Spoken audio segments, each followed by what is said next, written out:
तो और जब आपके सामने पकड़ की मारपीट होती थी वहां पर, तो ये लगता था अब हम भी पिटेंगे, ऐसा लगता था? हाँ, डरते थे, क्योंकि 2-4 दिन तो पिटाई हुई मेरी भी।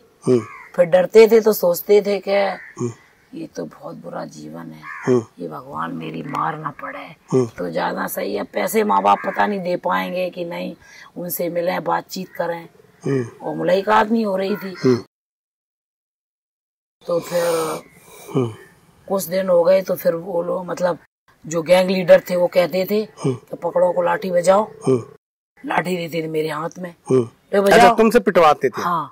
हम नहीं मारेंगे, ये इतने बड़े हम कैसे मार पाएंगे, मारो जल्दी। राइफल तान दी। तो मतलब डर लगता था कि कैसे मारें, तो धीरे धीरे मारे। तो वो लोग उतनी तेजी मुझे मारे। अच्छा। कि मतलब इस तरीके से मारो लाठी। तो भैया मजबूरी में क्या करे, 2-4 बार हमने भी मार दी। सब मतलब बड़े बड़े कोई बच्चे जाते थे तो हम कैसे मारते। तो फिर 4-6 दिन तो भैया वो लोग लाठी लेके मेरे लिए खड़े रहते थे। तुम अगर नहीं बजा रही हो तो हम तुम पे बजा रहे।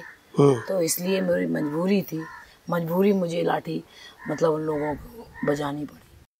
अच्छा, जो चंबल में रहते हैं लोग कहते हैं वो डकैत नहीं बागी होते हैं जी। बागियों के कुछ सिद्धांत होते हैं जी। एक सवाल थोड़ा कड़वा है पर पूछना जरूरी है यहाँ। लोग कहते हैं कि जो वो चंबल के जो बागी होते हैं, ये लोग महिलाओं के प्रति बड़े मतलब ईमानदार होते हैं और कभी गलत नहीं करते। ऐसा कुछ होता है कि जो चंबल में की अपहरण करके जो महिलाएं लड़कियां जाती हैं, क्या वो मतलब सुरक्षित वहां रहती हैं?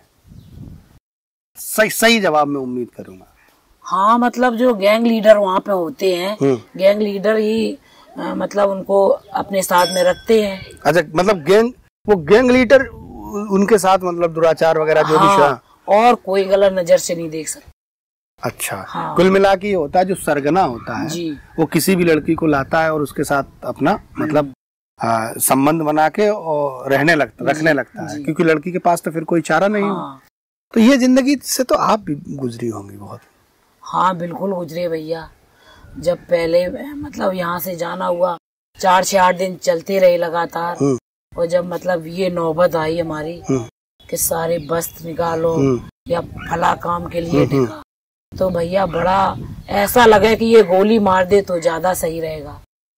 लेकिन क्या करें, बंदूक चलाना भी नहीं आती थी जो अपने आप ही में मार लेते। मजबूरी थी, ये सब कुछ करना पड़ा मुझे। और ये भी ज्ञान नहीं था कि मतलब ये कहाँ आके फंस गए, ये इज्जत आबरू ऐसे ले रहा, कोई ज्ञान ही नहीं था।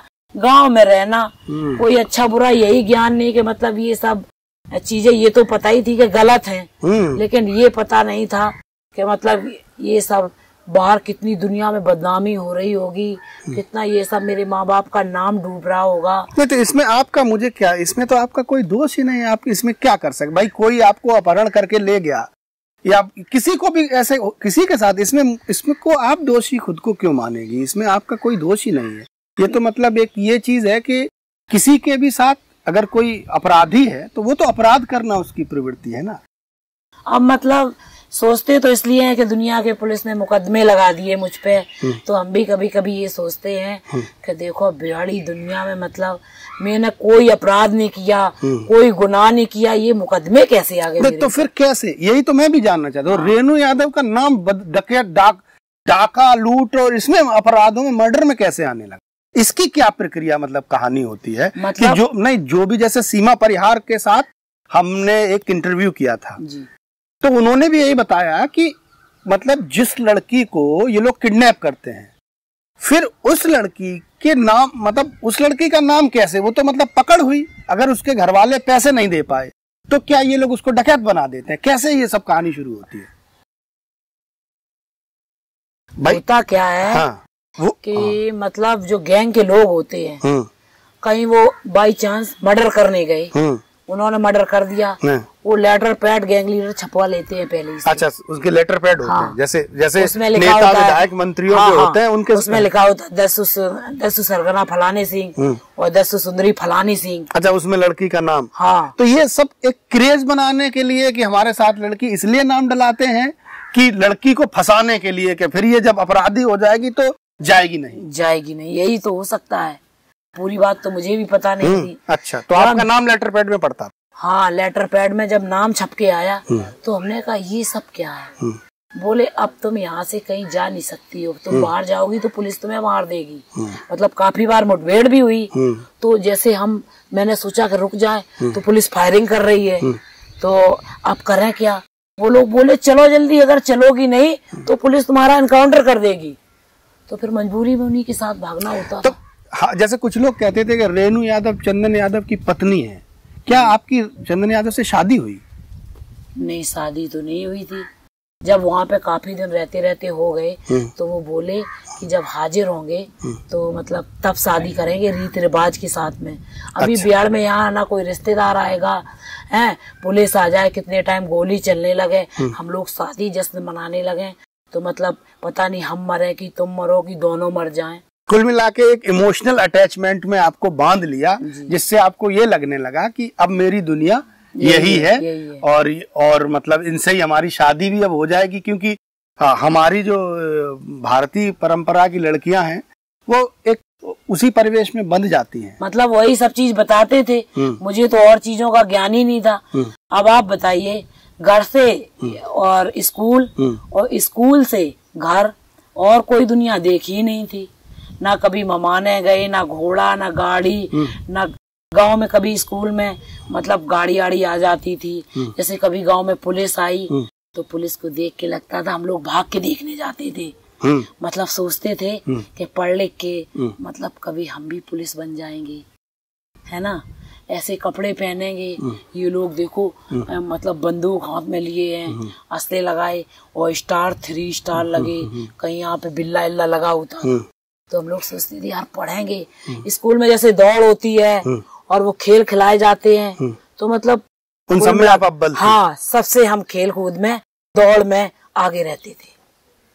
तो मास्टर हमको मतलब जो हमारे गांव में पढ़ाने वाले मास्टर थे वो मुझे कहा करे, पहले मतलब वो बोला जाता था जो बच्चा होशियार होता है मॉनिटर। हाँ, अभी हाँ। तो कहते थे ये बेटी पढ़ने में फलाने सिंह आपकी विद्याराम, वो बाबा लगते थे मास्टर साहब, विद्याराम ये बेटी आपकी बहुत होशियार है पढ़ने में, इसको लायक बनाना। तो फिर पापा कहते थे हाँ मतलब चाचा इसका ध्यान रखो। तो मतलब एक सवाल के पीछे वो कहा मुझे 10 डंडे मारे।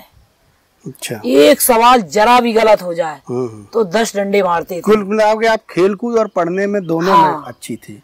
और फिर अचानक पुलिस का सपना देखते देखते वो बंदूक तो नहीं आपको मिली सरकारी, चंबल की बंदूक हाथ में आ गई। बंदूक आपने कब थाम ली? कितने दिन बाद यहाँ से जाने के बाद फिर ये लगा कि अब बंदूक जो है, बंदूक के साथ आपको रहना है? ऐसा हुआ कि एक बार पुलिस आई, तो पुलिस आई और एक मतलब वहीं पे पकड़ थी और पकड़ ने मुझे बुरी तरीके से पकड़ लिया। मतलब जो अपहरण? जी, अपहरण था। पकड़ लिया और गले में मतलब 2 लग गए मुझे, तो वो छोड़े ही ना। तो वहाँ पे मतलब रहते रहते जब काफी समय हो गया, 6-7 महीने हो गए, तो मतलब हम बिल्कुल पतले दुबले से थे भैया। तो मतलब घी भी मेरे हाथों में, घी की मालिश करना कि चलने से कभी कभी ऐसा होता था कि ऊपर चढ़ रहे वहीं से गिर पड़े पहाड़ से। तो मतलब गांव में गए, गांव में 2-4 लेडीजों से कहा कि घी की हाथ पैरों में कस के मालिश कर दो। तो वो लोग मतलब गांव में कर देती थी, शाम शाम को जाती थी। फिर कोई बात नहीं, जब पकड़ मुझे चिपट गई और पुलिस आ गई और मतलब ये लोग दूर भाग गए, तो हम चिल्ला ही नहीं पा रहे थे। जब पीछे मुड़ के देखा मालिक ने कि रेणु मालिक मतलब चंदन यादव जी, जो गैंग का सरगना होता है उसको मालिक बोला जाता है जी। तो जब पीछे मुड़ के देखा तो हम तो भैया वहाँ फंसे पड़े हैं। तो फिर वो वहाँ से दौड़ के आए, उन्होंने उनको तुरंत दोनों को मार दिया।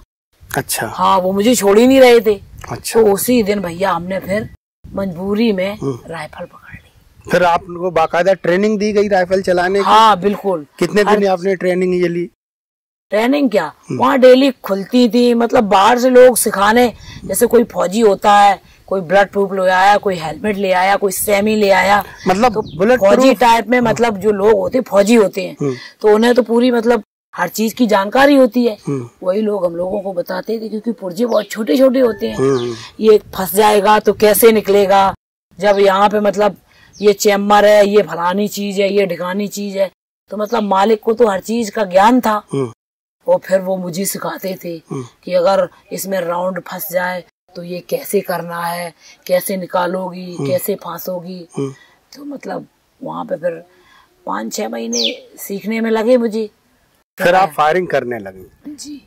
फिर आप बाकायदा मतलब हाँ, डकैत के रोल में आ ही गई, इसका मतलब बुरी थी भैया। तो फिर अब मतलब जिंदगी जो है वो एक नई करवट लेने लगी होगी, क्योंकि घर की उम्मीद तो मुझे लगता है फिर आपने छोड़ दी होगी। हाँ, फिर घर की जब किसी से मिलना ही जुलना नहीं है और भैया कभी याद आ गई, जैसे अब उन्हें क्या है, जब बात किसी की नहीं मानेंगे तो भैया डंडा का लाठी पड़े हैं वहाँ पे। 1-2 बार जैसे याद आ गई, खाना नहीं खाया, रोते रहे सारे दिन बड़े, तो भैया डंडा उठा के तबीयत से पिटाई लगी। तो भैया अपने चुप रो लेते थे, कभी टेंशन, वो लोग संग ही खाना खिलाते हमें, ये उन्हीं के अलग खा लो, साथ में ही खाओ, पता नहीं कौन कब आके जहर मिला दे, कोई ऐसी चीज दे दे। अच्छा, मतलब हाँ, साथ में इसलिए खिलाते थे कि कोई जहर ना इसने मिला दिया। हाँ, साथ में ही खाना खिलाना होता था। अच्छा। कभी अलग नहीं, ना हम खाएं और ना वो गैंग लीडर खाए। अच्छा जी। तो ये लगभग जो सफर है आपका यहाँ तक आते आते जब आपने हथियारों की ट्रेनिंग ले ली, ये लगभग कितना अपहरण के मतलब कितने दिन बाद तक का? 1.5 साल बाद। मतलब 1.5 साल में आप जी ये सब। अच्छा, उस वक्त आपका नाम भी जाता रहा होगा पता अपराध जगत में? मुझे तो जेल, मतलब जब जेल आए हैं बाहर, मतलब अगर 1.5 साल आपकी हो गई तो आपकी उम्र मेरे ख्याल से सब कितनी होगी? 14.5-15 साल। हाँ, इतनी उम्र थी। मतलब 15 साल में आप बीहड़ में एक कुख्यात, मतलब पुलिस की जो हिस्ट्री है, जो पुलिस का रिकॉर्ड है, उसमें आप एक खूंखार डकैत हो चुकी। 15 साल की उम्र में जो लड़की अपने स्कूल पढ़ने जाती थी, खेलने में अच्छी थी, पढ़ाई में अच्छी थी, वो लड़की 15 साल की उम्र में एक कुख्यात डकैत बन चुकी थी।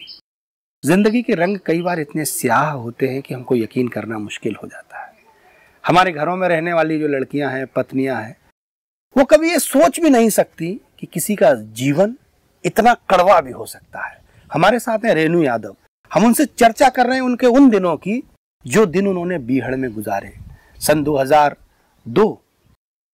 2002 में इनकी पकड़ हुई और 2003-2004 तक ये पुलिस के रिकॉर्ड में खूंखार अपराधी, जो चंबल की मतलब बाकायदा रिकॉर्डेड जो अपहरण भी करती थी, मर्डर भी करती थी। हालांकि रेनू यादव बताती है कि मुझे ये पता ही नहीं था कि मैं एक डकैत बन चुकी हूं। नहीं था, ये पता नहीं था। नहीं। 1.5 साल बाद जब आप हथियारों की ट्रेनिंग लेकर तैयार उन्होंने कर लिया, और आपके जैसे और भी कुछ लोग होंगे, कितने लोग गैंग में हुआ करते थे? गैंग में भैया आते जाते रहते थे, कभी 15 हो गए तो कभी 20 हो गए। अच्छा। तो कभी 40 हो गए। तो उसमें मतलब जो गांव के ही लोग थे कि कुछ अपहरण करने वाले? नहीं, मतलब अपहरण करने वाले, जैसे कि दिल्ली की पकड़ है, हरियाणा की पकड़ है, वो लोग तो आए, उन्होंने अपनी सौदा की और सौदा करके तुरंत वापस हो गए। वो लोग गैंग में नहीं रहते थे। नहीं, जो पकड़ आती थी, पकड़ तो रहती थी। तो पकड़ को जो घर वाले जैसे हैं जो अपहरण उसको छुटाते थे जब, तो जिसको पैसे दे दिए वो तो छूट जाते थे। जिनके पैसे नहीं मिले उनको आप लोग फिर क्या करते थे? मार देते थे। चंदन यादव की ये खासियत थी कि उन्होंने कभी मतलब किसी ने कह दिया कि भैया कुछ भी करो, मेरे पास कुछ नहीं है, तो उन्होंने मतलब उसकी हत्या नहीं कभी भी। वो चाहे 11 रुपए में मतलब फिरौती की हो, लेकिन 11 रुपए लेकर के उसको छोड़ दिया। तो शायद यही सब बातें थी जिसकी वजह से चंदन यादव की तरफ आप आकर्षित भी होने लगी होंगी, ऐसा भी कुछ था? हाँ, आपके अंदर भी प्रेम उनके प्रति? जब वहाँ रहेंगे 24 घंटा किसी व्यक्ति के पास, तो मतलब वो मतलब हाथों पे ले रहा है मुझे, तो भैया कब तक बताओ किसके सहारे, और माँ बाप तो दूर हो गए थे, फिर तो मेरी मजबूरी थी उनके पास रहना।